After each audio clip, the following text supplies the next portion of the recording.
কেমন করে পরি রোস্ট বানিয়ে খাই। তারপর সেই রাক্ষসটা এসে জালের নিচে জমে থাকা পাতাগুলোয় আগুন লাগিয়ে দেয়, আর সেই আগুনের তাতে পরীদের খুব কষ্ট হতে থাকে। তারা কষ্টের চোটে চিৎকার করতে থাকে, তারপর সেখানে উড়ে আসে শক্তি পরী, মানে রানী পরী। আর সে সেখানে আসার পরেই প্রথমে রাক্ষসকে তো বেঁধে ফেলে, তারপর সেই ভয়ানক রাক্ষসকে একটা লোহার খাঁচায় বন্দি করে দেয়। তারপর সকল পরীদের জাল থেকে মুক্ত করে দেয়। তারপর সকল পরীদের হাতে তাদের জাদুদণ্ড দিয়ে বলেন যে, মেঘ পরী, প্রথমে তুমি তোমার জাদু দিয়ে আগুন নেভাও। এক্ষুনি নিভিয়ে দিচ্ছি রানী পরী। তারপর মেঘ পরী ঘন মেঘ জড়ো করে, তারপর বৃষ্টি শুরু হতেই আগুন নিভে যায়।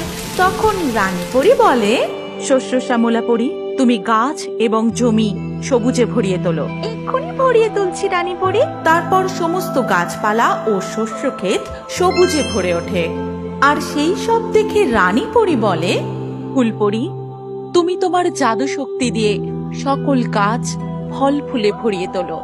এক্ষুনি ভরিয়ে তুলছি রানী পরী। তারপর সমস্ত গাছপালা ফল ফুলে যেন সেজে ওঠে।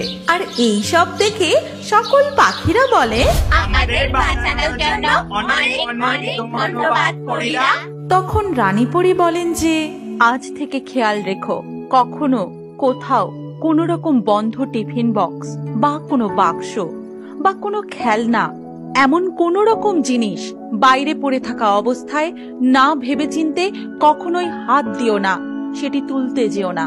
আজ থেকে আমরা সবাই আপনার কথা মনে রাখবো রানী পরী। এবার আমরা স্বর্গরাজ্যে ফিরে যাচ্ছি, তোমরা নিজেদের খেয়াল রেখো। তারপর পরীরা সেই রাক্ষস বন্দি খাঁচাটাকে তুলে নিয়ে সেখান থেকে চলে যায়, আর সকল পাখিরা হাসি মুখে তাদের বিদায় জানায়।